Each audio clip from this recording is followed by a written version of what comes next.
Hello, everyone. I do think we are live, but you never know because whoever has done a LinkedIn Live before, there is a delay. So I'm already talking and I don't think you can hear me yet, but you will hear me soon. Anyhow, whilst I hope this is all going to be set up fine and working fine, I hope you all had a wonderful Christmas if you were celebrating. It's always this weird time of the year where nobody knows what day of the week it is. We are all absolutely bloated and tired, and we're just waiting for New Year's Eve and then trying to be productive again for the new year. And anyone who is joining live right now, thank you, thank you, thank you for making it. I have no idea how many people are going to join today. Genuinely, no idea. And I mean, you won't be able to hear this now, but the session is recorded. So in case you're listening to this later on, absolutely fine. If you have to drop off in between, also absolutely fine. Hopefully you're only dropping off because there's something urgent going on and not because I'm boring you to death. Anyone who has joined my webinars before, I promise you the deck is completely new. Yes, there are some slides that might look familiar to you, but I always want to make sure that I deliver an insane amount of value, that whenever you join one of my sessions, there's nothing in there where you think, oh, she's just talking about the same old stuff. Completely new data. I hope it will be insanely valuable for you. This is all around how to set yourself up for success on LinkedIn in 2026. It's almost a 200 slide deck, which is nuts. But I did go through the deck and I made it in around 50 minutes. So I think the plan as it is, 60 minutes of like deep dive and then 30 minutes of a live Q&A. And I can now see comments are popping up. Oh, I see people from Paris are here, Valencia, India. Oh my God, Mauritius. I would love to be there right now. I'm currently, by the way, in the English countryside. I'm in Norfolk. So it's like 2 hours, 3 hours north of London in the children's room of my boyfriend's brother. So yeah, I spent Christmas with the in-laws. And it is actually lovely countryside here, lovely old room. The internet so far, touch wood, is holding up. So fingers crossed. But anyhow, I think the technology is working. So I'm going ahead and share my screen and then we dive in. Oh, I'm excited. Thank you for being here. As I said, like I can see the comments. I see there are people here. That makes me so happy. Thank you all.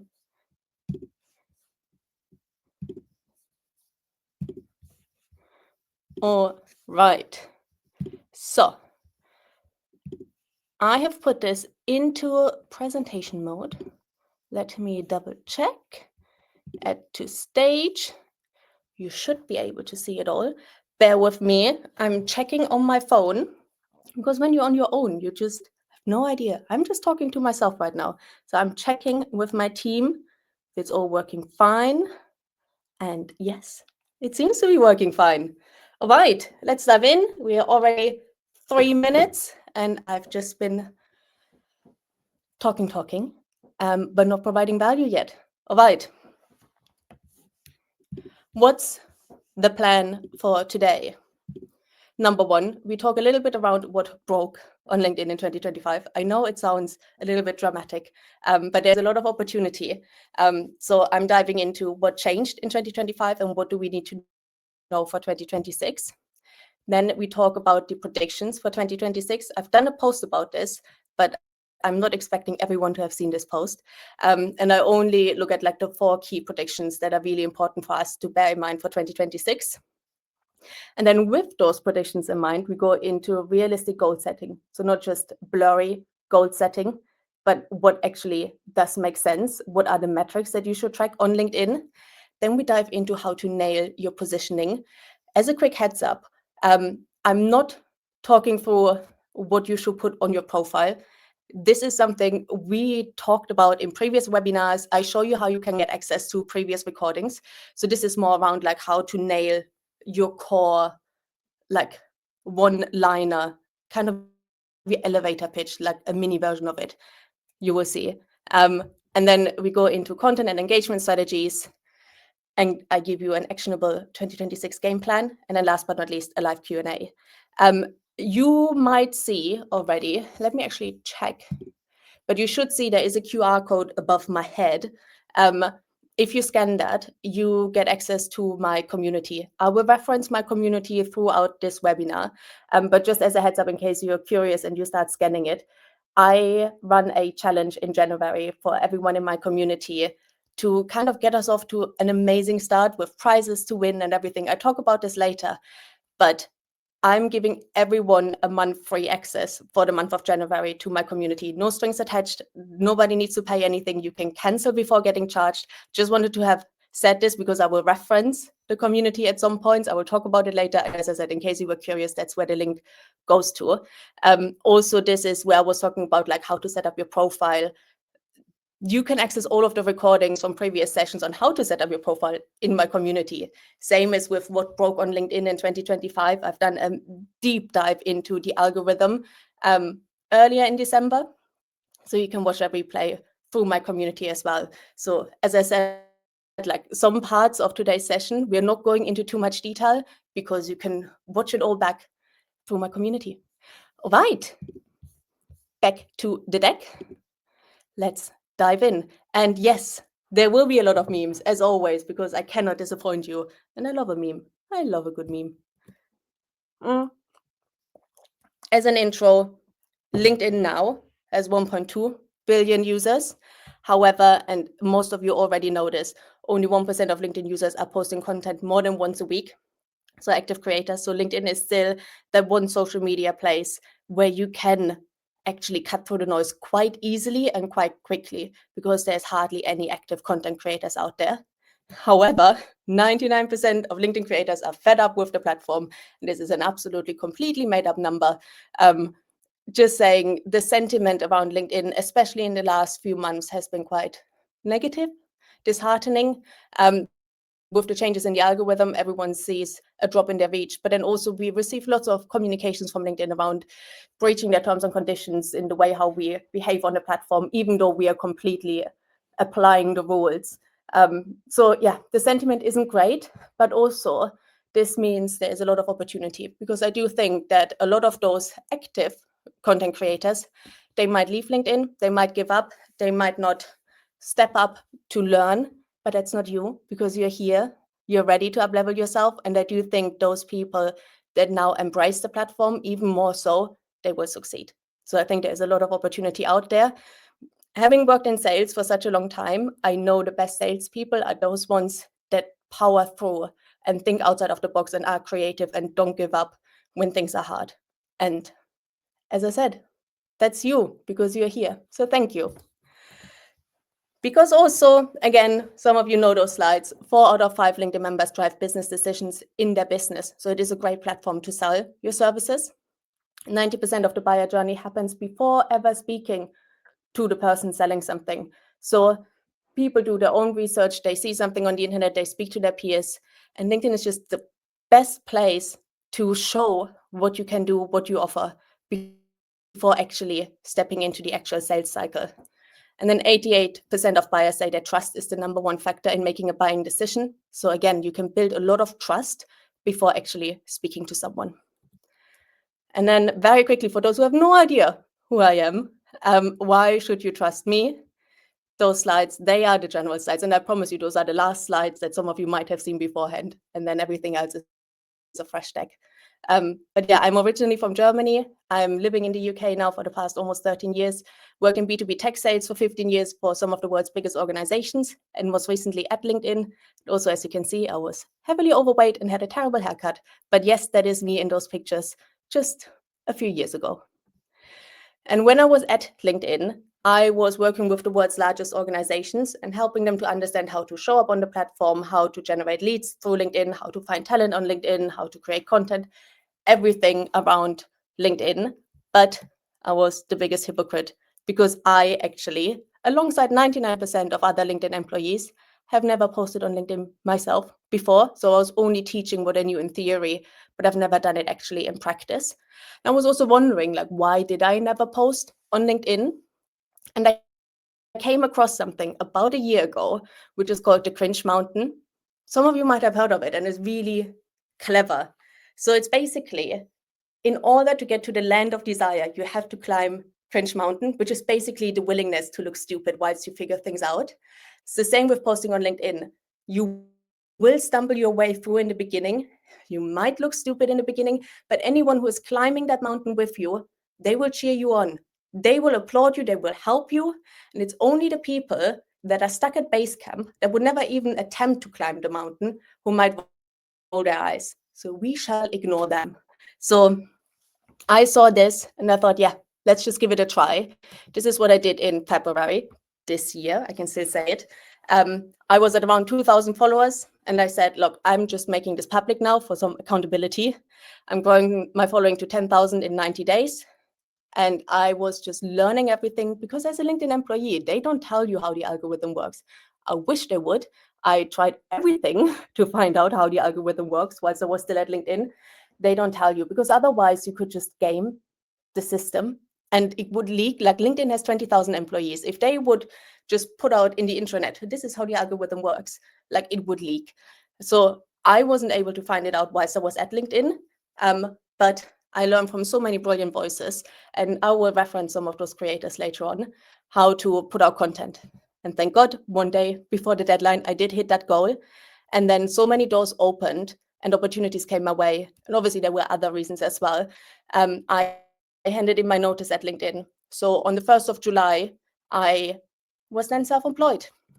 And since then, I've grown to over 34,000 followers. I have my Hive department community.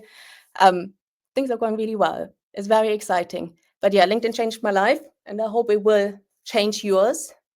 And let's get back to the content. Bear with me 1 second. I'm just quickly checking if everything is all good. It looks like it. Let me have a sip of my cup of tea. So quintessential British, isn't it? All right. What broke on LinkedIn this year, last year, in 2025? Quick disclaimer. As I said, nobody knows how the algorithm works. I'm not tied to LinkedIn's executive team.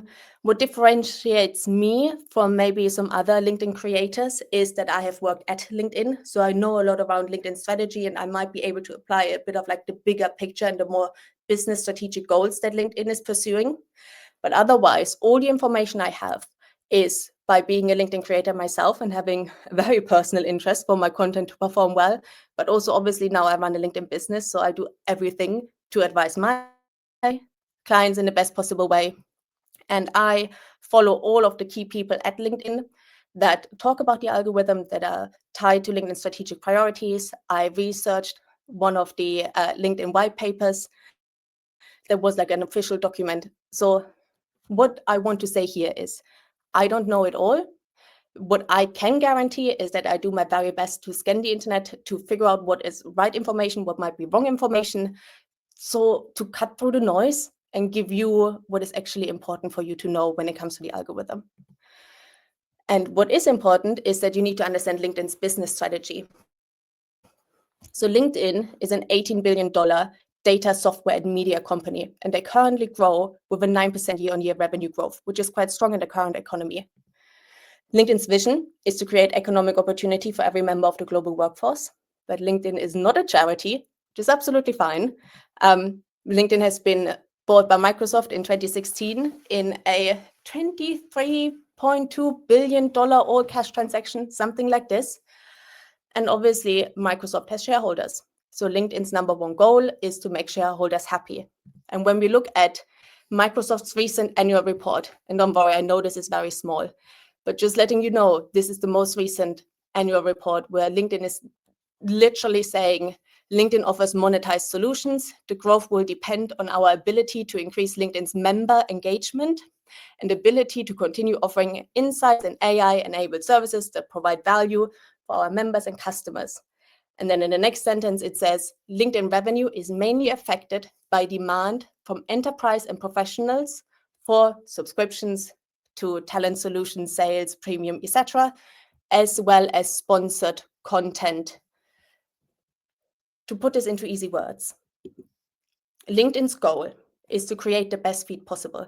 The feed itself is not bringing LinkedIn any sort of revenue. However, if the feed is amazing and people love scrolling on LinkedIn, that means LinkedIn will get more user signups. Whilst in the US and in the UK and other parts of Europe, it's quite saturated. Almost every member of the workforce has a LinkedIn profile. However, other parts of the world, think of like China, Taiwan, Japan, or just other, like even in Germany, there was a competitor called Xing, and they have now changed their business model, but still in Germany, we're still trying to get user numbers up. So focus is, if the feed is amazing, there will be more user signups. More people will log in more frequently. People will scroll for longer. And all of this will in the end lead for LinkedIn to sell more of their software and more of their advertisement. So what does this mean for you? And first of all, you need to understand the new LinkedIn algorithm, because what you need to do as a content creator, you need to create content that not just aligns with your business objectives, but also LinkedIn's business objectives, because this is what they all care about. And in order to do that, you need to understand how the algorithm works. About 6 months ago, 4 or 5 months ago, around July, August time, LinkedIn introduced their new LLM. It's called like 360 Pro. I have no idea who came up with that name. And to give you a bit of a comparison, the old algorithm, the feed was predominantly based on who you're connected with, and engagement on your posts. The reach of your post was mainly driven by engagement, so likes, commenting, reposts. That also meant that it was fairly easy to game. So it rewarded artificial intelligence in terms of like lots of commenting, spamming, etc., just for like the number of comments. And that then in the end led to the circulation of low value content, and mainly benefited those accounts that are very savvy to like game the system or larger creators. So in order to make this all better, the new algorithm has been introduced, which is more a for you kind of page, as we see it on like Instagram, TikTok, etc., where it's no longer just visible who you're connected with, but also content from people you're unconnected with. By the way, LinkedIn differentiates content into connected and unconnected content. Again, not going into that here. I recently posted about it, but also again, like if you look at that QR code above my head, this is where you get access to that recording from the previous algorithm session. The reason why LinkedIn changed the algorithm is because 85% of LinkedIn users are actually corporate professionals. So they really benefit from a feed that is more persona driven. So for example, you work in HR, and now you see a lot of content from other HR professionals around what is happening in the HR world.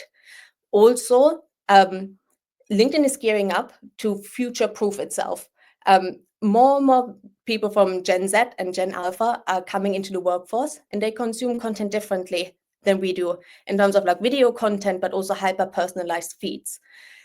So LinkedIn is basically future-proofing itself, but also making it more relevant for the majority of the user base. With all the AI content out there, LinkedIn just wants to make sure the feed is as good as possible. Having said this, why did my reach drop? And why is it not beneficial for a lot of people? And why are we all complaining? As I said, 99% of people are fed up. Again, this was completely a made-up number. So why did your reach drop? I think there are 3 possible reasons. Nobody knows for sure, but 3 possible reasons. Number 1 is exactly what I just said, different audience. So previously,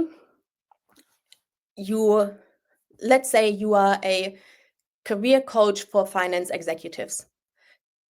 Previously, you built up your LinkedIn network with finance executives and you were putting out content for them, selling your services, etc. Now, LinkedIn is putting you into a bubble with other career coaches, and you don't see finance executives anymore. The other career coaches are not interested in the finance stuff you're talking about, and there's kind of like just misalignment. This could be one reason. Good news is it is in your hands in order to turn that around and change your bubble. Again, not going too much into that right now because I've talked about this at length in the previous webinar. Second reason could be simply more competition. meaning AI, but also in general, more people are posting content. That means LinkedIn has now tightened kind of their rules around which content is going to be surfaced. Is it valuable enough? LinkedIn has officially said that they are now really looking into the value of a piece of post. And if it is outstanding, it will circulate further. And then the third one is paid ads, roughly around the same time. Fortunately or unfortunately, LinkedIn's reach dropped, and then they introduced boosted posts. So you can now pay for your content to be shown and distributed to the wider network. Could be that they wanted people to feel the pain of a low reach, and then you decide to spend money. Could have been, we don't know. I tried once to boost my content, and it absolutely did not work. So not sure what other people's experiences are. So far, I haven't heard anything great. But yeah, those are the three possible reasons. And as I said, there are good news because you have control in your own hands. Quickly going back, we can change your audience. We can talk about how to get in front of the right audience. We can talk about how to send it with your competition. In terms of paid ads, we don't have a lot in our hands unless we do put money into our own hands. But I genuinely think if you are really good in terms of putting out content, the right strategies, everything that I'm going to teach you now, you don't need paid ads. You can save your money. All right. Anyone else watch The Office? Absolutely love The Office. So let's get into your 2026 LinkedIn game plan. We are 20 minutes in. Let's look into predictions. In my eyes, there are 4 key predictions for 2026. Number 1 is that LinkedIn will continue to improve its new LLM. It has just been rolled out a few months ago. Not in every region. Also, the algorithm is different from region to region, depending on what their strategic goals are for each region. As I said earlier, in some regions, the focus is more on getting new users onto the platform. In other regions, it's more around the security and safety of content. So depending on where you are, you might actually have a different algorithm to other people. And I think LinkedIn is still taking on feedback, listening to users, and will keep tweaking it, and it will get better the more it learns. Second is authentic content will outperform generic output. We already kind of know that, but it will become even more important because more and more people will embrace AI. We will see more AI slop in our feed. So you really need to focus on creating the best authentic content in order to stand out. Video will have a comeback. We talk about video in a second, but I'm dead set that video will be big on LinkedIn in 2026. And then the last one is commenting. I do believe that moving forward, and LinkedIn has kind of hinted at it in some of their public posts around that it will determine how valuable your post is based on the quality of the comments you are receiving. And also, when you are behaving on LinkedIn and commenting on other people's posts, that also sends the signal who you want to engage with and in what kind of way you're engaging in terms of the quality you're giving. So when we talk about your LinkedIn game plan for 2026, those 4 predictions are key, and we are diving into those. All right. Let me quickly check, see if everything is good. I can see, I see some comments. Oh, I literally just saw Jen Nash's comment, AI slop. Love that. All right. Oh, I'm just glad everything works. Okay. So, goal setting. Another disclaimer, I'm not a goal setting expert. I love goal setting, but same as with like losing weight, there are so many different ways on how you can do something, and you need to figure out what works best for you.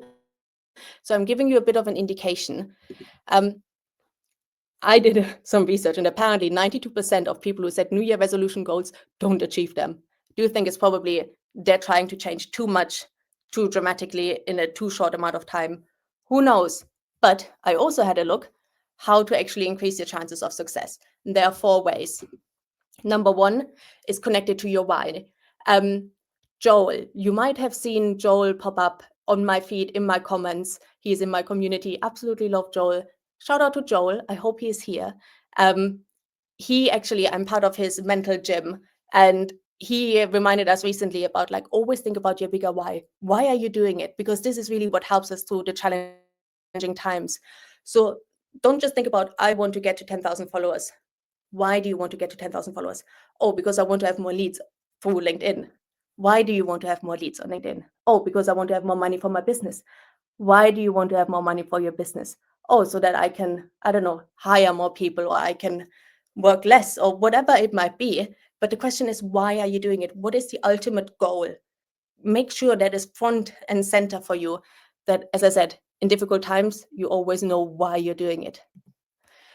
Then set smart goals. It's so boring. Everyone has heard of this before. It does work, although for the people in my community already in the hype department, this month we were reading the Almanac of Naval Ravikant, brilliant book, and he actually is against time-bound goal setting, because you kind of put yourself under so much pressure that you might take action that is not serving your longer-term goals. And it's a little bit like woo-woo in the sense of trust the universe that everything will happen at the right time. So you do live a bit of a happier life. I like it. But anyhow, scientifically, smart goals are the best way to set goals. Write them down. Apparently, people who write down their goals achieve them in a 42% higher likelihood. There's a saying that millionaires write down their goals once a day and billionaires write down their goals twice a day. So I hope we're all going to write down our goals. And last but not least is accountability. So a specific accountability appointment with someone increases your chance of completing the goal to 95%.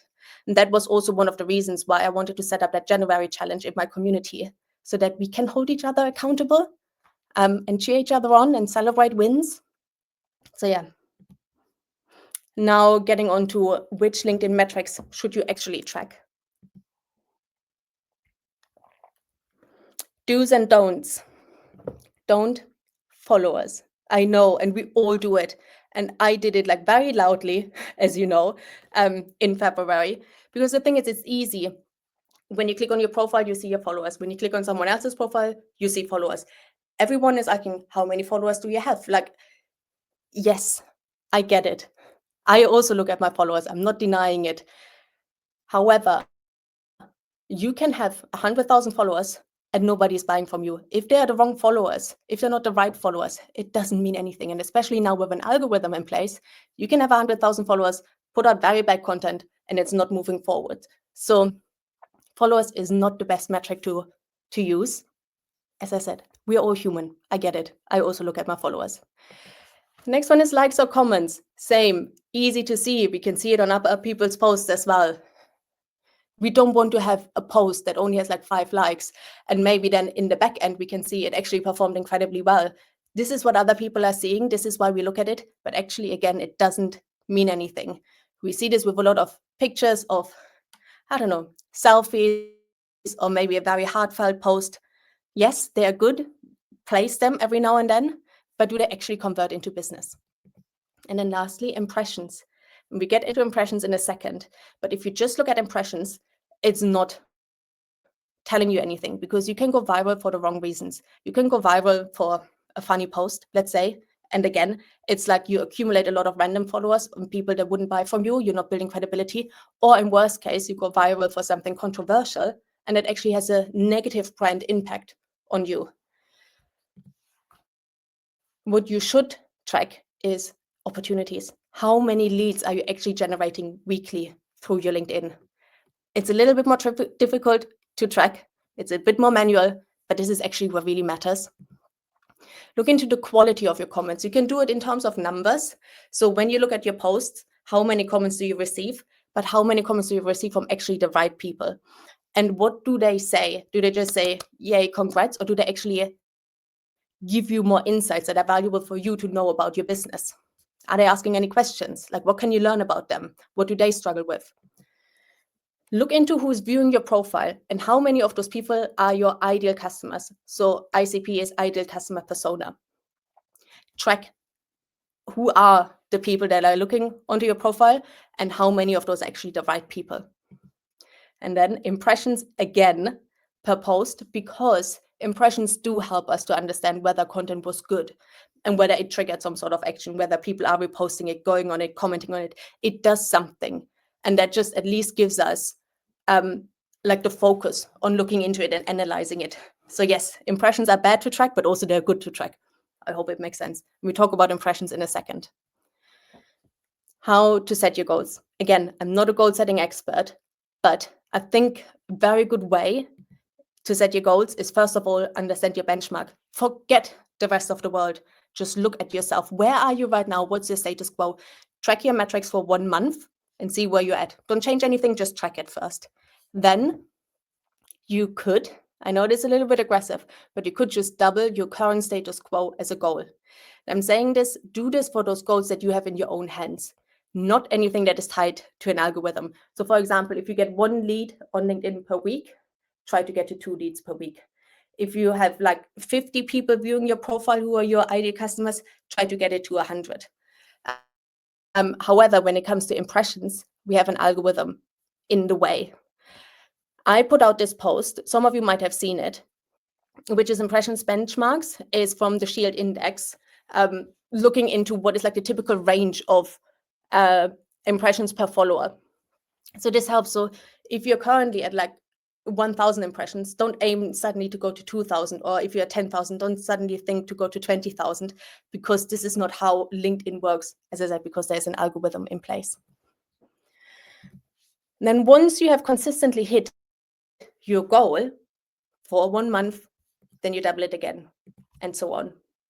As I said, this is a little bit more aggressive. You can also set your own goals, but the idea is know where you are, set your goal, achieve your goal for a period of time, and then increase it again.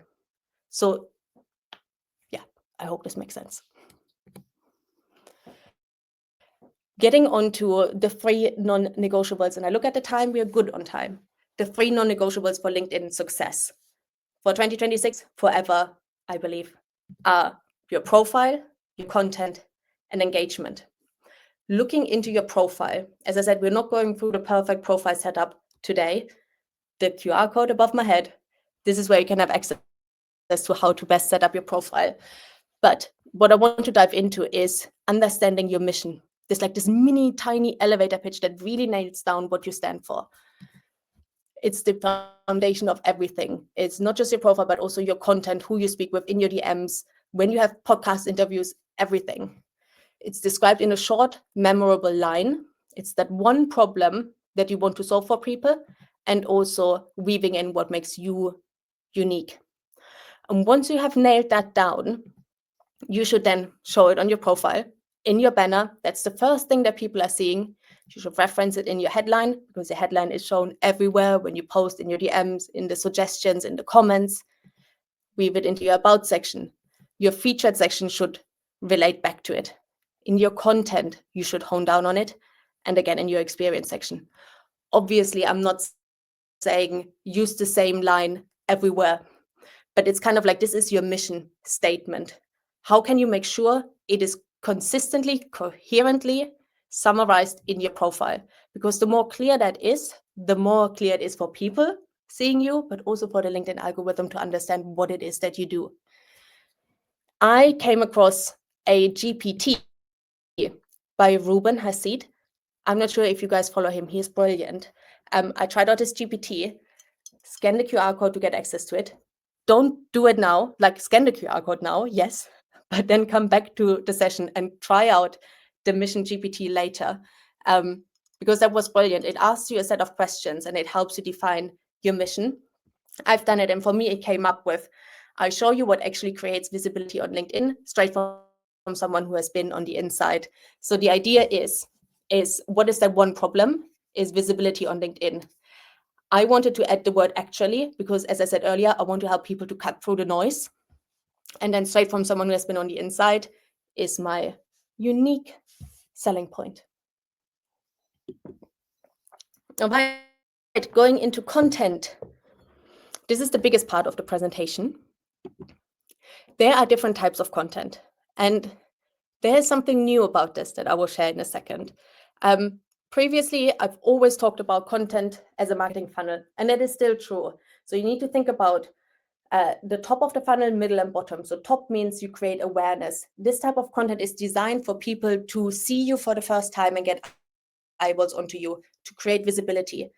Middle funnel content is where you build trust and credibility. This is how those people that see you for the first time, they now start to really get to know you and trust you. And then bottom funnel is the sales aspect, more or less, saying, this is what I offer. Nobody cares about what you're offering if they don't already know you and trust you. So this is why you should consider your content as a funnel. In terms of themes, top funnel content could be like what is happening in the news that is related to your industry, broader topics. So this could be marketing, AI, leadership, or it can also be motivational content, quotes that are very inspiring, or maybe a funny meme or something that can be reshared, repurposed, spread to the world quite easily.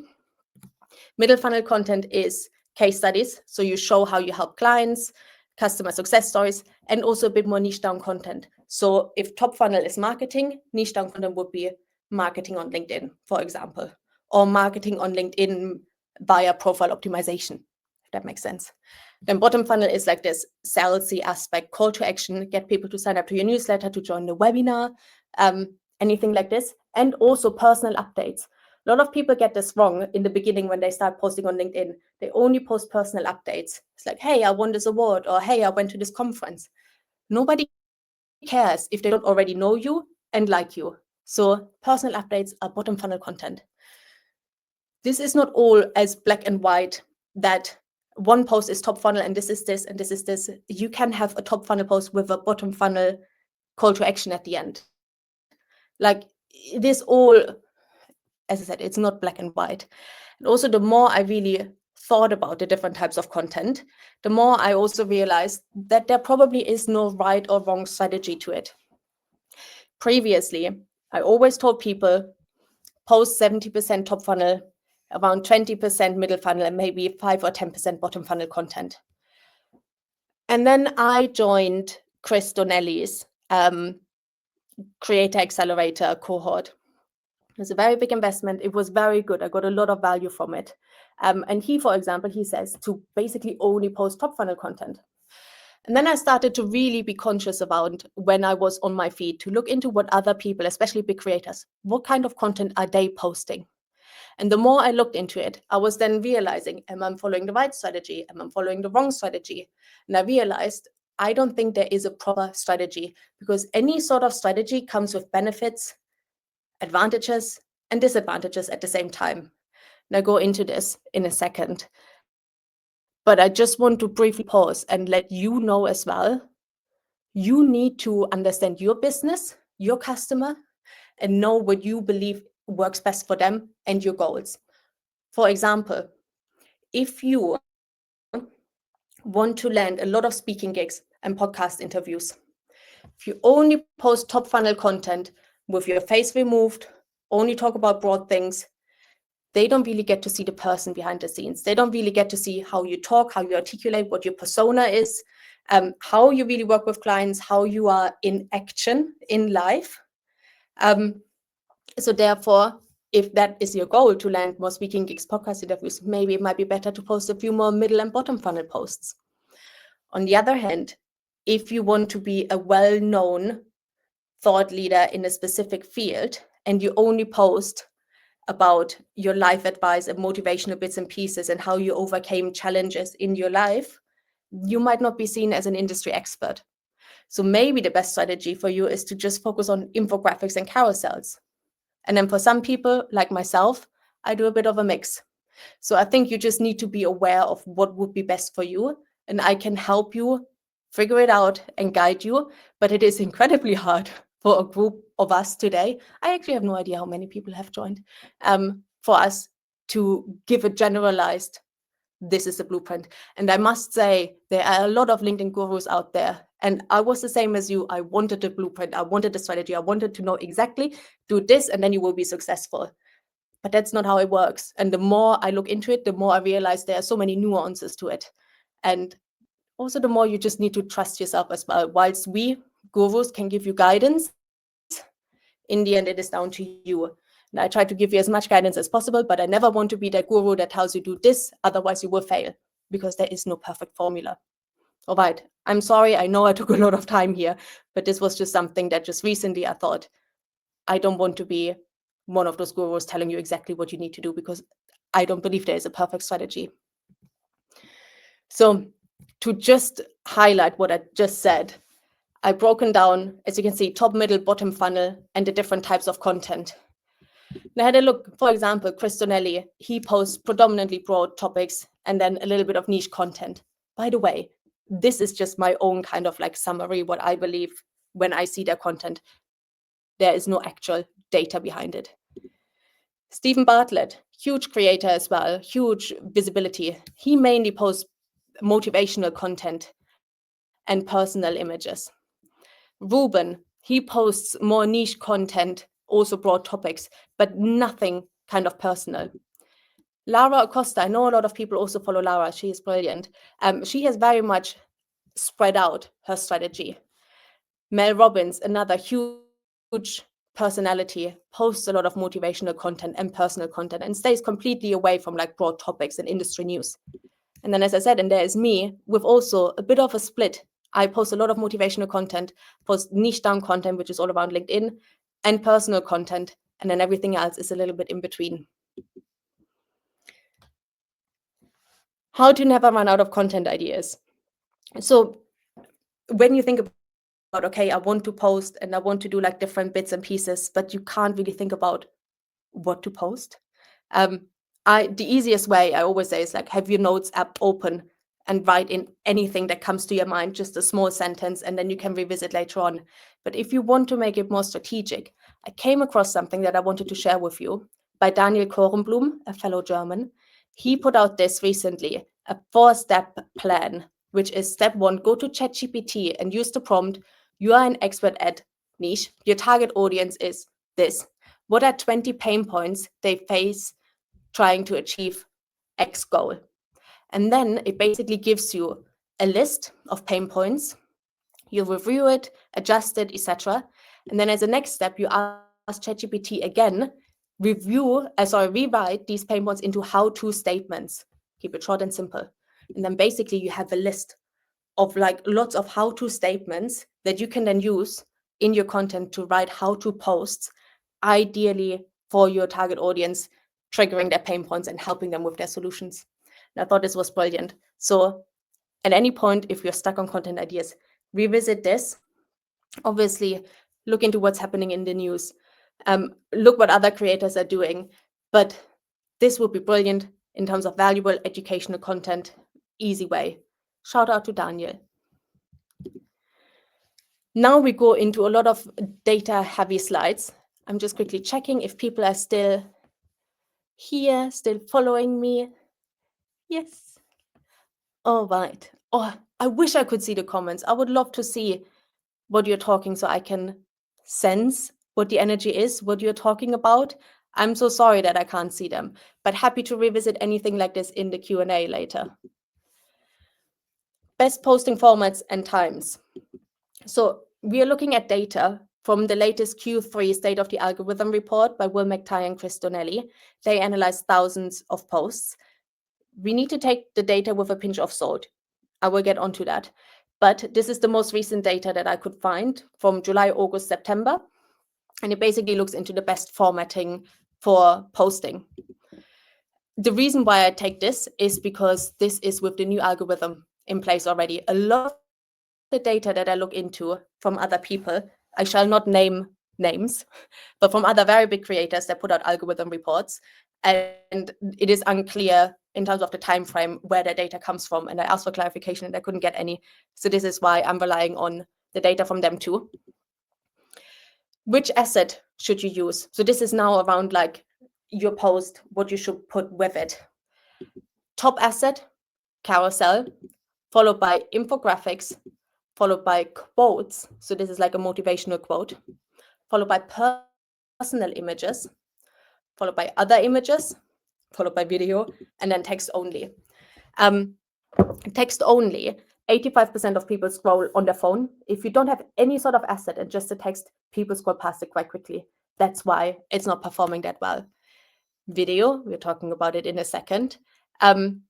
Yeah, carousel, infographic, and quotes perform the best. I assume it is mainly because it can be very easily reshared. Again, not saying you should only post these because they perform the best. if your goal is to land speaking gigs, podcasts, etc., you also need to show your personality a bit more. Also, very quickly, personal images, other images, they are the easiest to put onto. Not everyone spends all day on LinkedIn and has time or has a whole team. It is not as easy for a lot of people who run their own businesses to dedicate so much time on LinkedIn to create those infographics, those carousels, those highly valuable assets. In order to be sustainable, we need to find ways. And in that case, and I'm with you here, I try to post the odd infographic and carousel, but I also don't have the time all the time. I should have, because LinkedIn is my business, but I'm a human. And there are other people similar to me, and therefore I rather just say use a personal image or another image or a quote if you can't find the time and the expertise or a designer or the money to pay for a designer for infographics and carousels. Let's talk about video now. Video. For those who don't know, LinkedIn is pushing video a lot just because, again, the younger generation, they grew up with social media, they consume content in a different way, mainly short and post videos, short form videos. This is for LinkedIn to sustain themselves with the new generation. However, there was a separate video tab on the app, which got removed across the whole world, a part of the US, because people were not really using it, and it was difficult for LinkedIn to scale it, because the feed was curated by the LinkedIn editorial team. So it was literally people within the editorial team who manually selected this video should go in, this video should not go in, this video should go in. It's biased, it takes too much time, it's manual, and it's not scalable. And then also, as I said, people didn't really use the video feed as much because a lot of people scroll LinkedIn at work. They don't really want to scroll like on TikTok, won't be caught by their manager scrolling on it. The mindset of why we go onto LinkedIn is not to switch off and doom scroll, is to educate ourselves. Plus, the videos are not great on LinkedIn most of the time. I love TikTok, and I can see what are some great videos on TikTok, and we don't see that on LinkedIn yet. They are very, very boring and bland, not attention grabbing enough. Then also, when you post video, you need to put in text, like a caption, like a normal post, because otherwise LinkedIn's LLM, as of now, cannot understand the context of your video. I do assume with the new video LLM that will be introduced in 2026, is my prediction, it will understand what your video is about, but right now it cannot. So you need to write text, and a lot of people don't add text to their video. So the algorithm thinks it's not a valuable post because there's nothing in it, and therefore it will not be circulated. Lastly, the interface is terrible. You might have seen on your laptop, you see the text of the video above the video. When you scroll on your phone, the text is like on the bottom and kind of hidden. And then if there's a video that is horizontally filmed on your phone, you see the text again on the top. Very confusing. So what you should do with video in 2026 is film horizontally, because then you're safe with phone and with a desktop version. Make the videos good, valuable, and entertaining. Look at TikTok. Overlay captions. So this is like literally the word. LinkedIn has like built-in captions, but again, people need to switch them on. So use CapCut to put captions on it. Add a long text so the algorithm understands what your video is about. And then pray that LinkedIn is going to make improvements to the video LLM and the interface, and that video will take off, because right now it just really doesn't perform well. That also means until then, I would recommend use video sparingly. Use it every now and then because it's great to see who you are, how you talk, what you do. You start learning how to create videos, but you're not sacrificing as much reach and impressions by putting out video as of today, whilst it's still not performing greatly. So hold your horses, start learning, start embracing it. And then the second you see me posting a lot of videos, you know it's your time to go all in. But yeah, I will announce it. When video comes back, trust me, everyone will be posting videos, and then it's your time to jump on trend. And you will be ahead because you would have already learned how to create good videos. Back to the data. So we were talking about which assets you should use. I've done the same overview. So you see, I've ranked them here by the best performing to worst performing assets. Looking at the different creators, Chris Donnelly, mainly carousels, infographics, maybe another image every now and then, but never a video, never text only. Stephen Bartlett, never a carousel or infographic. Quote maybe every now and then, I'm not actually sure, but he posts a lot of videos and personal images. Ruben actually does a lot of videos and they perform really well for him because they're so in-depth valuable. And then carousel infographics, nothing in terms of like personal or hardly anything personal. Lara, also doing a bit of a mix, lots of personal bits. She does videos. She also does carousels and infographics a little bit. Mel Robbins, huge on quotes. So you can see nobody else is doing quotes, but it works really well for Mel. And then again, for me, I'm doing a bit of a split. Personal images are just the easiest. Infographics I try because I really want to show that I know what I'm doing and I want to be seen as a credible source, but they do take a lot of time and effort. Again, showing this to kind of remove that pressure of you need to have the perfect strategy. Different things work for different people. See what works best for you.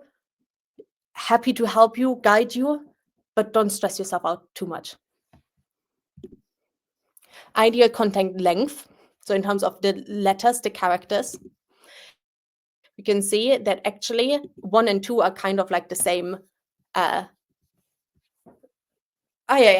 just losing my words.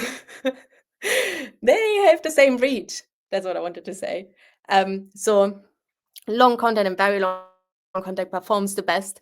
I believe it's literally just because you provide the most value in those posts. And then we can see medium length and short length is not performing as well, I assume, as I said, from a value perspective. White space is interesting. This is all around like how easy it is to read. So how many paragraphs. So posts with a lot of paragraphs perform the best, and then medium and low. I always say the rule of 3. When you have 3 lines, then you should have a white space and then a new paragraph, unless the words are really short and you want to do some funky formatting. There are apps out there. It's like LinkedIn Post Preview tool.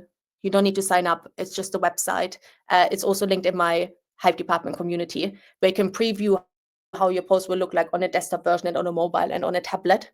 I always do this. Always want to make sure it's easy to read. There are a lot of people that are neurodivergent out there. I'm very neurodivergent and I can't read a block of text. I get bored, I scroll on, and you don't want people to scroll on. Make it super easy for them to read. And I'm not just saying this is for neurodivergent people. Our attention span is so short these days. Make it super easy for people to stay with it. Do external links harm my reach? Such a good question. And I love actually the data because LinkedIn has already confirmed that external links do not harm your reach. You can see that actually, if you have more than 3 external links, your posts perform the best.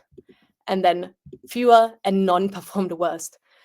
Not saying just put in a link and you will have better reach. That is not the point. The reason why high number of links perform well is because those posts are most likely like data sources, top podcasts, top AI tools, top books to read, something like this that is like very valuable. Lots of people will save it to revisit it later. That's why they perform so well. A lot of time when people say like, oh, if I put in an external link, my post doesn't perform well. Oftentimes it is literally because it's a bottom funnel post and you are being very salesy in your post. You're not providing a lot of value and therefore putting in a link. People don't really care about your post. LinkedIn's algorithm will not deem this post to be valuable.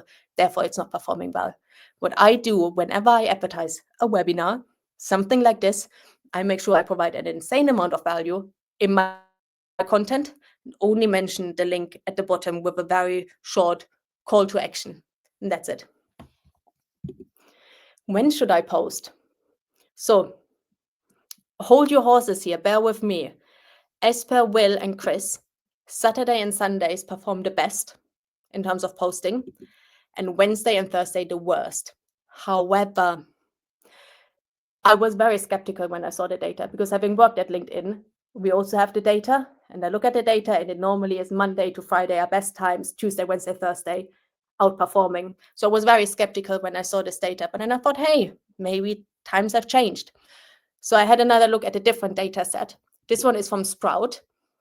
I used to work at Hootsuite, and Sprout is kind of like the biggest competitor, very reputable, big company, that big company. So it's data that we can trust. They analyze billions of posts, social media posts. I don't know what the fraction of LinkedIn posts were, but I would assume it is still a huge data set.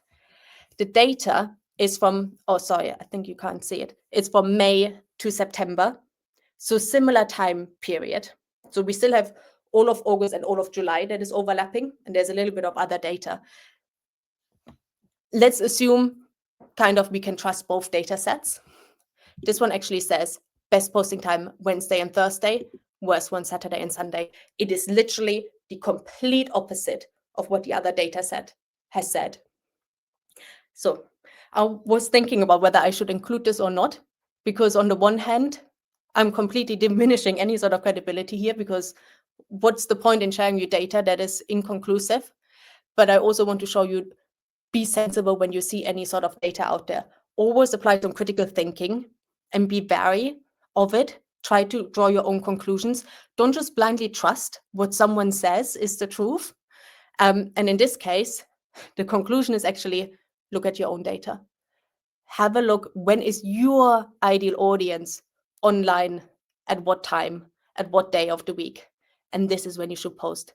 Analyze your own data. I hope this is helpful, and I hope I haven't diminished my credibility here. I will look through the comments later. We will find out. And then lastly, when should you post? So this is about timings. In terms of UK time, it shows that between 10 and 12 a.m. is the best time. Reason being is because the US is starting to wake up, and then in India, for example, the other side of the world is still awake. So this is why this is a good period.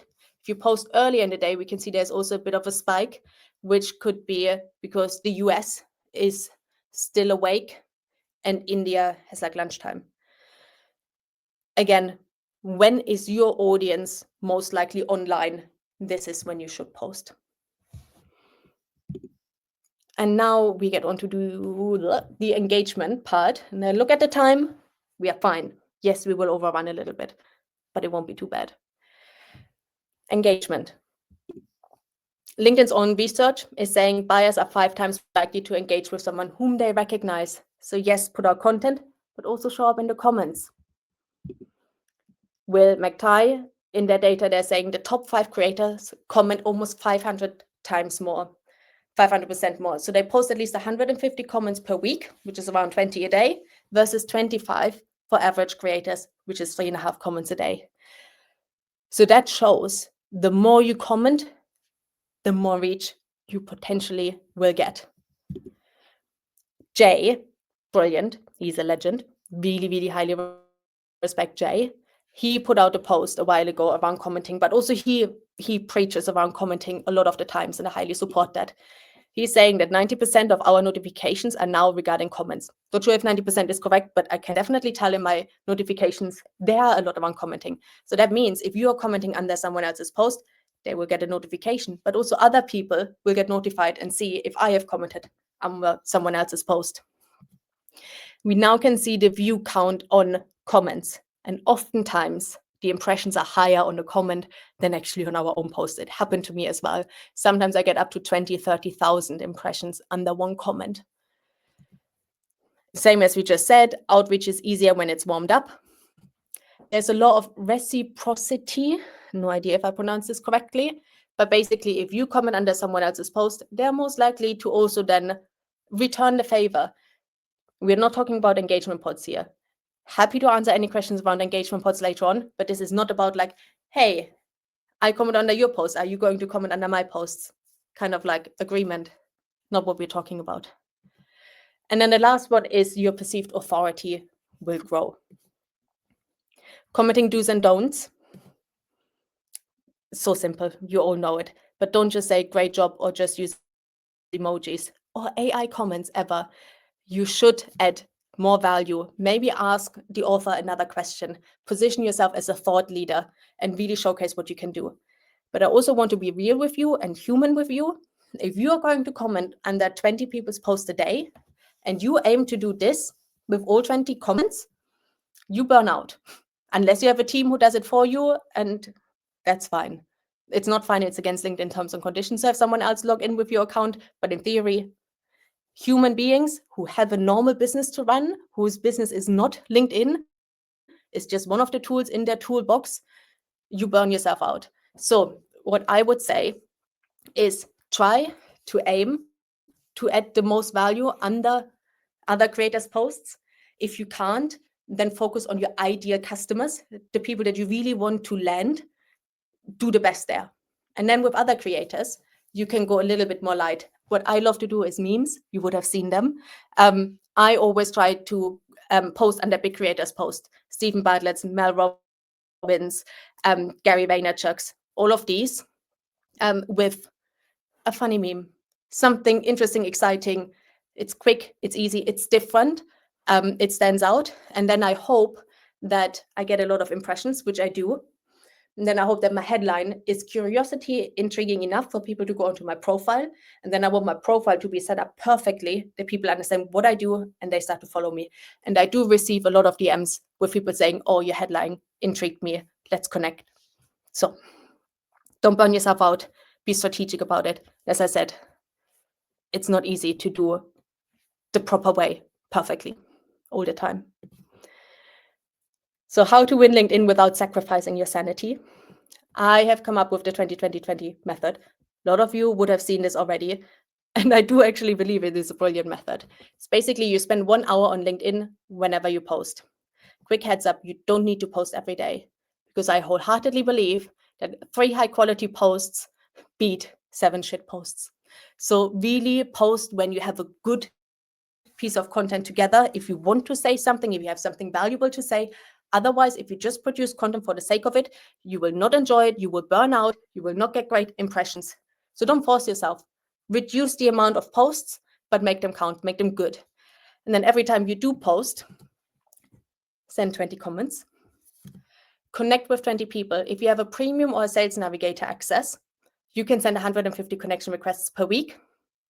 Send them to the right people, to your right ICPs, make them targeted, include a message with ideally an open-ended question, and start talking in the DMs. And this is then also the last one, which is 20 DMs a day, which is responding to DMs in your inbox, but also DMing new people, wishing them a happy birthday, reaching out to them about something you saw that they posted, or something in the news that you found that you think is relevant for them. I'm not going into too much detail around social selling right now. So the whole aspect of how you slip into decision makers' inbox, how you land deals on LinkedIn, because, and I'm not sure if he is currently listening, but Richard Moore, and I talk about this in a second, he is going to come to the Hype Department community and helping us all around sales. So not saying that he is giving us the whole blueprint on what to do on LinkedIn in terms of sales, but I just want to say it's not the focus for today.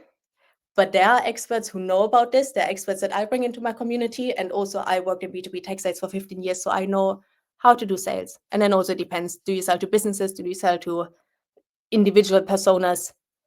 Anyhow, just saying, if you want more reach, if you want to grow your audience, the 20-20-20 method is a brilliant way.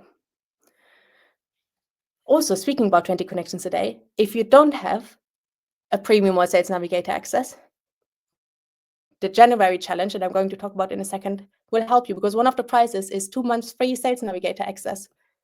Anyhow. All right. Your 2026 LinkedIn game plan. We are almost done, and then we dive into the Q&A. Your checklist. Set your goals.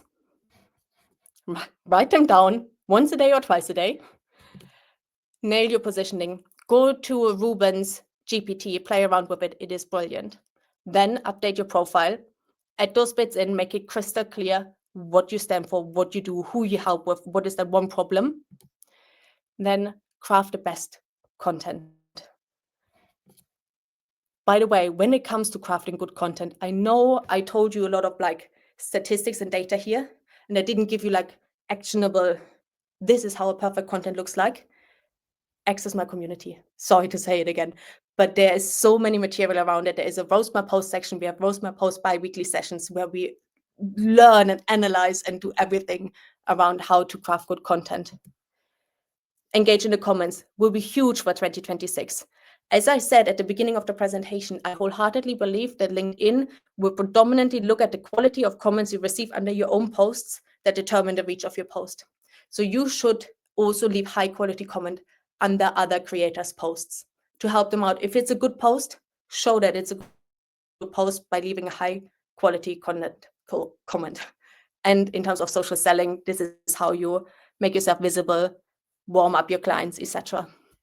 Commenting will be big. This is also something, it's in your own hands. There's no algorithm in between. You can control it. Embrace video, as I mentioned earlier. Be intentional with your own scrolling behavior. Again, if you're a career coach for finance executives, don't linger around on other career coaches' content. Linger on finance executives' content. It's the same on TikTok. You see a dog video, you're on it for too long, all you see are dog videos afterwards. It's the same on LinkedIn now. So be very mindful of your own scrolling behavior. Stay consistent. Consistency is key. When I grew to my 10,000 followers in 90 days, there were so many days where I wanted to give up, but I made myself like publicly accountable. So I stay consistent and I have been rewarded. You have to stick with it, but you only stick with it if you enjoy it and not burn out and have fun. I know it sounds so boring, and looking at this checklist, I know it looks so simple and boring, but this is literally the key to it. And as I said, like the absolute key to it is having fun. Enjoy putting out content. My ADHD brain, I could not just put out infographics after infographic. I want to put out different things. And as I said, maybe this is not the perfect strategy. I don't know. But for me, it is because I have fun and it nurtures my creativity. And this keeps me going and this keeps me stay consistent. And therefore, I do it my way. And I encourage you to find out your way. And I'm super happy to hold your hand and guide you and help you in whatever shape or form I can. As I said, you don't have to do it alone. So with the Hype Department community, I mentioned it already. We meet up weekly for Q&As, for content workshops. We have top guest speakers. As I said, Richard Moore is coming in on the 8th of January, talking around why you're not making money on LinkedIn. We have exclusive WhatsApp groups. We have a ladies only WhatsApp group. We have a mixed gender WhatsApp group. We have guides and templates. As I said, no strings attached. For January, I want everyone to be successful. If you join in January and you leave on the 31st of January, that's fine. Don't have to pay anything. You're out. I will be heartbroken, but I will get at least some good karma because I do try to deliver the most insane amount of value, give you the best start to the new year. And as I said, we have prizes worth $4,000 to win for the person with the highest impressions versus follower ratio. So no matter how small or big you are right now, it's a fair chance for everyone who is submitting the best quality content to enable you to really work on your content craft, who is the most helpful human being, who is supporting others the most, and who has the biggest win. A speaking engagement, a big client win, or like a milestone, whatever it might be. Those are the prizes. As I said, Sales Navigator will be one of the prizes. A one-on-one private session with me will be a prize. 2 months free access to the community will be another prize. Anyhow, I stopped talking. We are over time. And I am going into Q&A now. All right. So we have another 20 minutes. If you have a question, drop them in now. And if you could do me a favor, can you write down like question or like Q&A or something beforehand so I can actually see that it is a question. Otherwise, it might get a little bit tricky. All right. As there is a slight delay, I currently just need to wait for questions to come in. I think a lot of people are just saying thank you, which is nice. You're very welcome, but I hope you stay for the Q&A and you're not logging off. All right. Let me see. Oh, I see Richard Moore is here. Nice. Oh, there was a question. Where do we ask questions? Just in the comments. Just put it in there. All right. I came across a question. Nice, and it should be visible on the screen now. From Kari. How many pages per carousel is recommended? Actually, there is a statistic around it as well in the State of the Algorithm report. I don't have it right now. In the community, it's uploaded in the LinkedIn Goldmine section. But I think it said like between 5 to 7 pages, I believe, was the one that had the best. You know what? Bear with me 1 second. I might have it easily at reach. If this takes me 2 seconds too long, then I shall give up. All right, I have it open. Bear with me. Bear with me.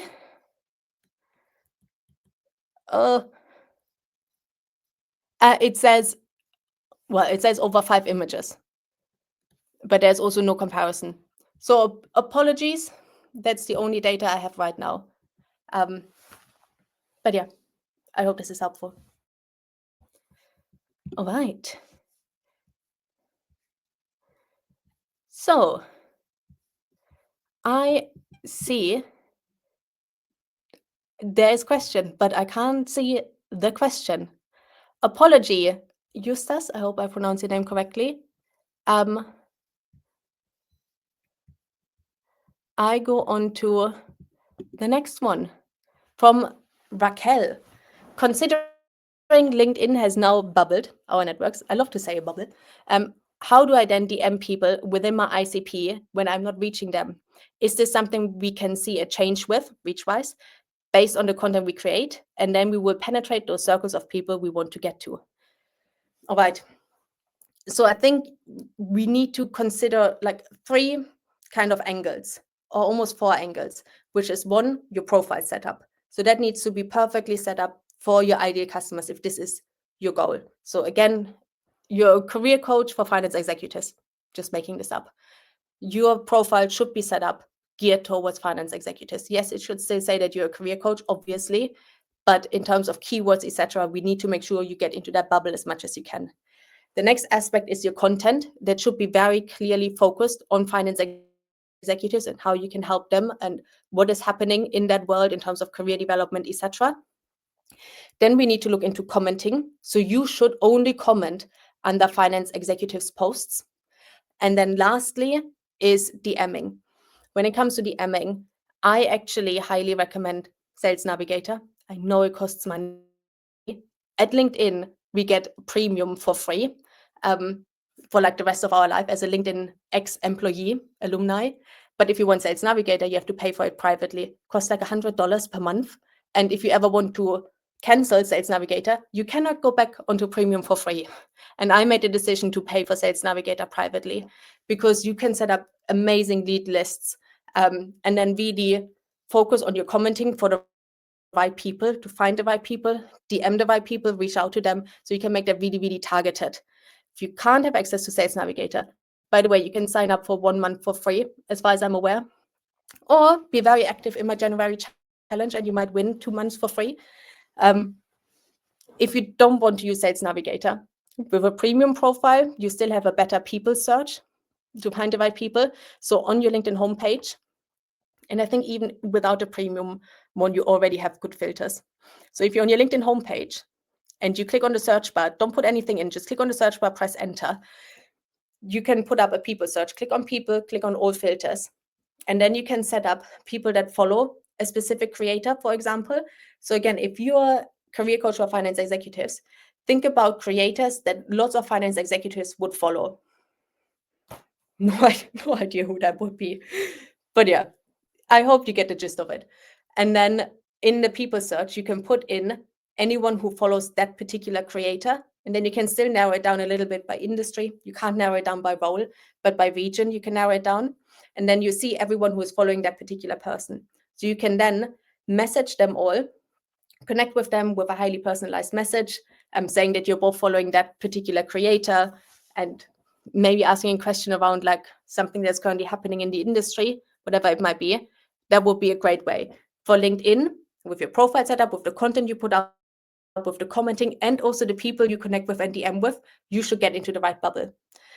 Lastly, very quickly, as I'm just talking about this, a lot of industries, they don't have a lot of active like people on LinkedIn. They're quite dormant and quiet, like if you're in data security, for example, or something like this. you should always, again, look at like a big creator, see who is commenting under their post, who is reposting their post, who is liking their posts, look at their profiles. This is a great way to identify your ideal customers. Yes, it's a bit manual, but you can identify them. And then also, you know that they're active. If they engage with a big creator's post and you start engaging with them, they also most likely will start engaging with you if you put out good content. All right. I hope, Raquel, this was answering your question. All right.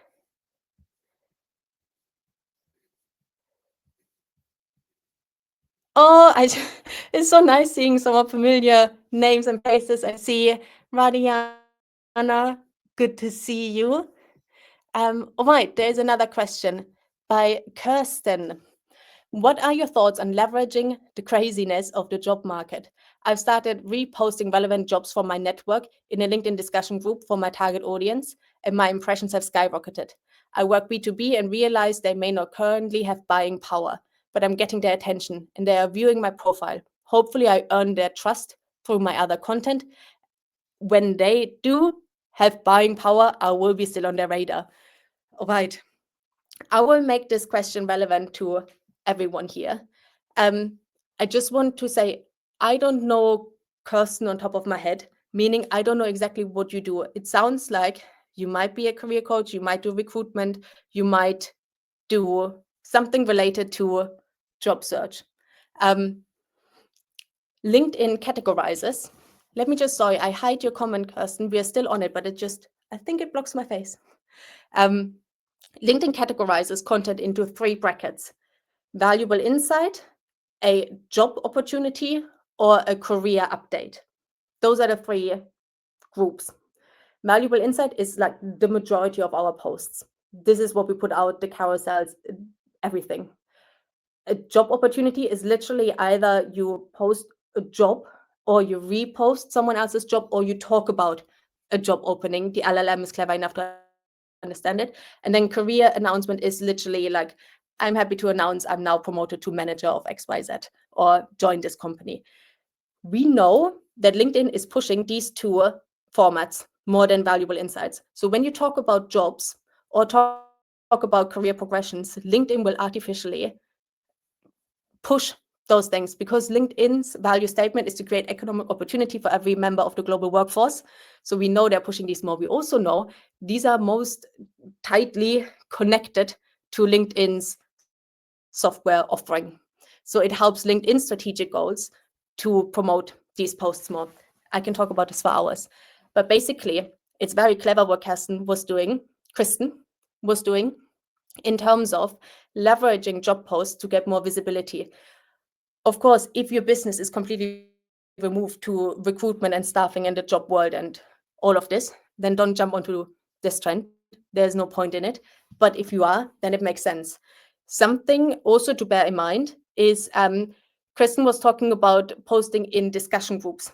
So LinkedIn groups is a bit of a tricky one. It seems to be working well for Kristen. However, normally what we've seen, and I say by we is like the LinkedIn gurus, it doesn't do you any good posting in groups.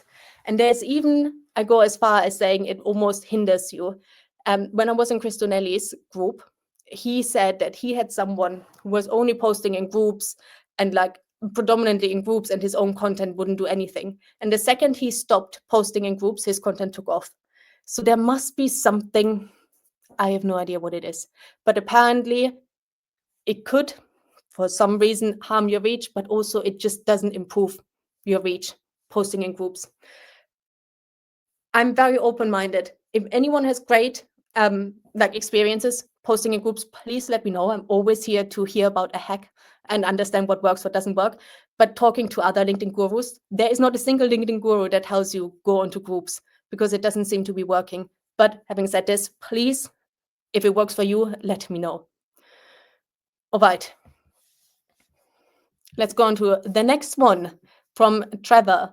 And also, again, like apologies, there is a delay. So I'm not sure when you actually submitted this question, but here we are. Trevor is asking, does linking a YouTube video hurt if LinkedIn is pushing video itself? Interesting question. We will find out. I am unsure because basically we want One, we want to repurpose content. We don't want to burn out creating a new video for LinkedIn that we might have on YouTube, but also there might be a podcast that we have done is on YouTube and we want to drive people to YouTube. I'm currently in the process of setting up my YouTube channel. Thank you, Hashid. Quick shout out to Hashid. He's working on it. I will properly announce it when it's all ready. And I want to drive people to that as well. So I would assume it doesn't hurt per se. LinkedIn is not going to proactively suppress your post, but what you need to be very careful of is when you advertise your YouTube video, that the post itself is very valuable, that you give a lot of information and detail, and then people can click on the YouTube link to find out more. What I see a lot of people do wrong when they advertise like their podcast, predominantly that's what they do when they advertise a YouTube video, a link of a YouTube video. So she's just saying, great to have had John Smith on the podcast. We talked about why the grass is green and watch the video here. That's just not value. That's so bottom funnel that only people who like you and are really invested in you, they will click on it. That's only like the hardcore Stephen Bartlett fan base. Here I am. We would do that. So you need to really provide a lot of value. What was so particularly intriguing, mind-boggling when you had that conversation that is like so curiosity-inducing that people are desperate to click on that link? Otherwise, it will not work. So make sure you have a long-form post, provide a lot amount of value, and not just creating curiosity, but also giving some answers. And then people are more likely to click on the link, and LinkedIn's LLM, the algorithm will understand what it is about and will circulate it even though it has an external link in it. I hope that makes sense. Also, I know you are asking in terms of like if you link specifically a YouTube video because LinkedIn wants to push video. It's actually a good question because I was asking the very senior person in the LinkedIn video team and they couldn't give me an answer because there's LinkedIn Learning with so many courses and you have to pay for it. If you're a premium user, you get access to it, or like companies pay insane amount of money to have access to LinkedIn Learning. But if you start pushing video and lots of people are creating highly educational content, are they cannibalizing their LinkedIn Learning offering? Is LinkedIn Learning still worth paying for if there's so much highly valuable educational content on LinkedIn to be consumed for free? They couldn't give me an answer. So we shall see. We shall see. But they need to go with the times. They need to survive the new generation and the way how they consume content, and therefore video is important. Also, not just with the new generation. Big brands, huge global organizations, they all embrace video first as their marketing because it's a better way to emotionalize people, to bring a brand to life, etc. LinkedIn is also gearing more towards B2C, more and more. So we will see more the Coca-Colas, the H&Ms, etc. on LinkedIn. I wholeheartedly believe that. Maybe not in 2026, but definitely later on. And they're all video first. So LinkedIn needs to be a video first platform to still be a competitive marketing channel for those big organizations. Sorry, this was a long answer. I hope I'm not boring you guys. I really don't know if I'm boring you. Sorry. Let me scroll to, oh my God, there's so many other questions. This is so nice. Always love seeing so much engagement. All right. I'm literally not pre-reading the questions. I just put them up and hope for the best. Scott said, if LinkedIn pushes to similar people with similar profiles to mine, how do I market to different profiles of people on purpose? I'm not going through it in too much detail again, because I kind of mentioned it is your profile, your own scrolling behavior, the content you put out, and what you proactively do in your DMs and who you connect with. The QR code, I hope you can see it. I hope I'm actually pointing at the right side and it's not on this side. I actually don't know. You can access my previous webinar, The Great LinkedIn Reach Drop. I talk about this at length and in a lot of detail. So Scott, look at that. Sign up, it's for free. January is for free. And then you can see the webinar. It's also 90 minutes long. All right.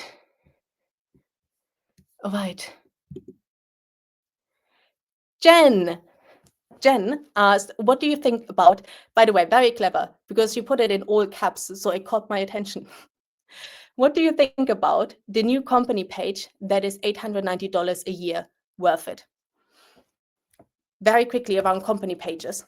I always say very quickly, and then I take like 10 minutes to answer. Apologies. Company pages on LinkedIn. If you are a big company, if someone from Coca-Cola is on here, ignore what I'm saying. But if you are a small business, ignore company pages. Have them for credibility, but don't pay anything for them. Have them so that if someone lands on your profile and they really want to dig deep, they land on your company page. Great. Credibility, additional resources, nice. For big companies, company pages are important because they predominantly use them to showcase their employer brand. So to show like how cool it is to work for that company, what's the culture, what are the diversity and inclusion initiatives, anything that is more geared towards talent attraction. So with company pages, the employer branding side of things, this is where it might make sense to pay for them. You get like impressions, you will be shown on like different parts of the portal. But again, it's all geared up towards talent attraction, but not customer attraction.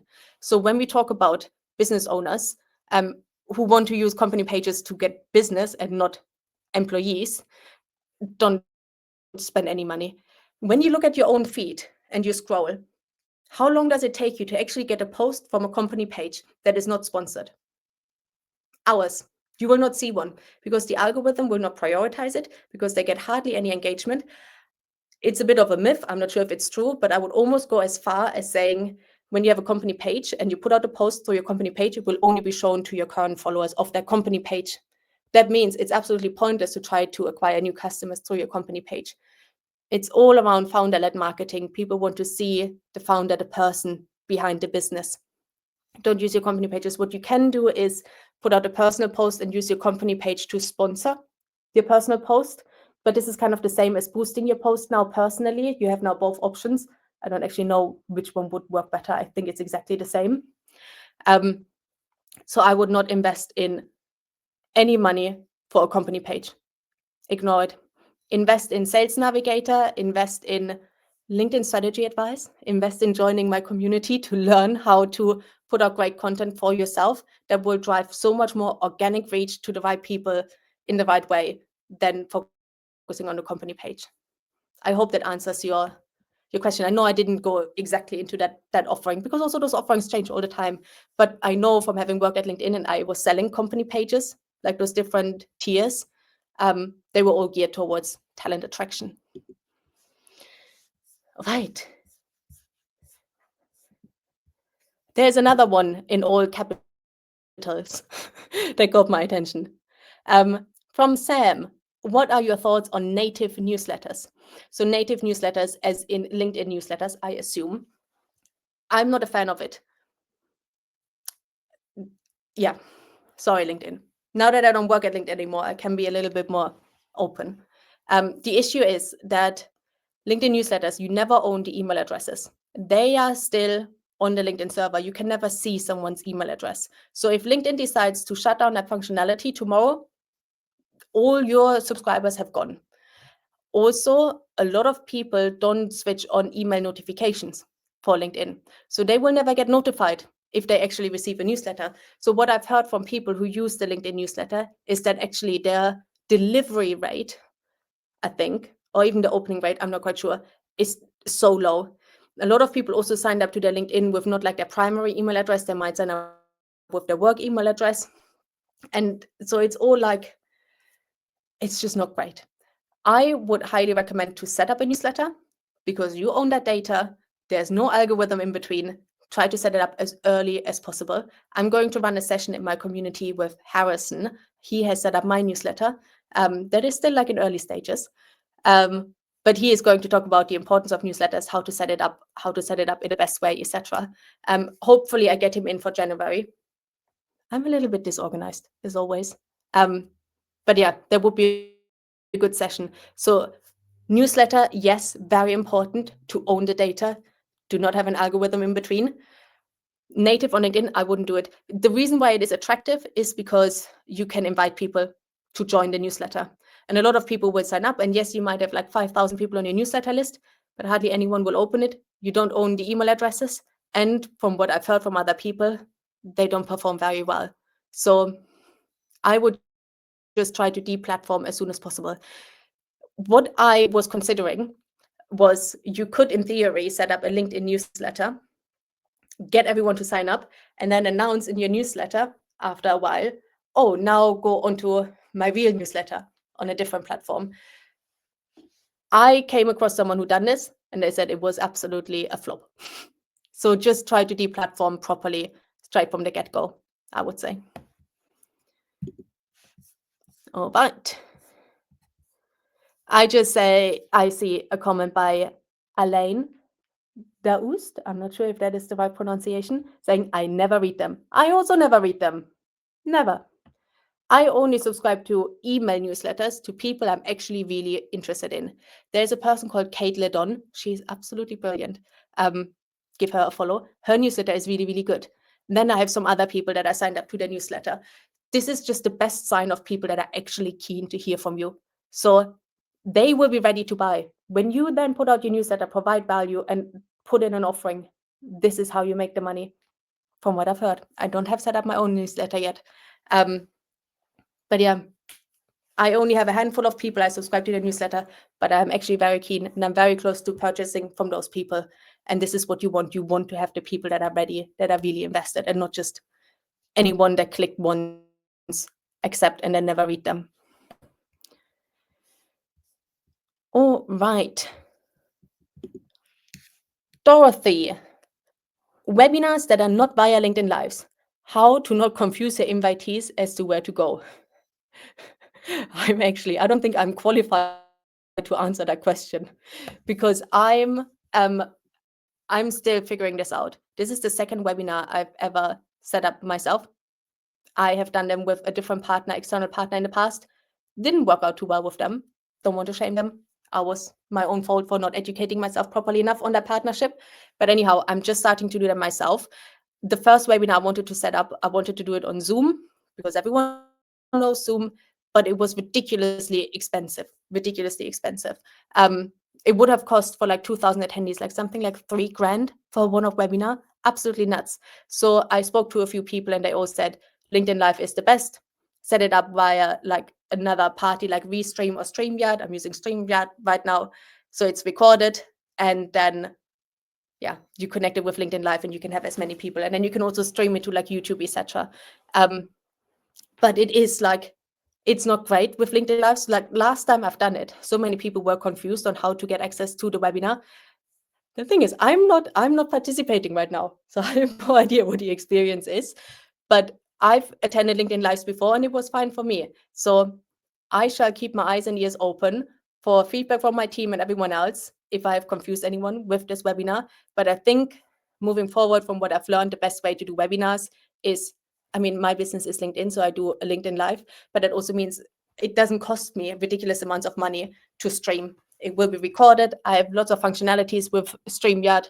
Therefore, I think it is the best way forward. But there might be other people, as I said, who are better qualified to answer that question. Apology, Dorothy. And this is me now also signing off because we are 3 minutes past. And thank you all for having shown up, for asking questions. Any questions? And I know there were some other questions. Keep them in mind. Join the community. There is a LinkedIn questions section. Put them in there. I'm going to answer them. I don't know when, because I'm taking today off, maybe tomorrow, but I'm very diligent in working with my community, very hands-on. So drop your question in the community. January is for free. Obviously, I want you to stay after January. That is the whole point. But if not, at least I would have gotten good karma, as I said earlier. So thank you all. I hope this was valuable. Thank you for all the familiar names. Thank you for all the unfamiliar names, because it is so cool to see new names and new people showing up, especially during this time of the year. So you guys are absolute legends. Thank you all. Thank you, thank you, thank you, and speak soon.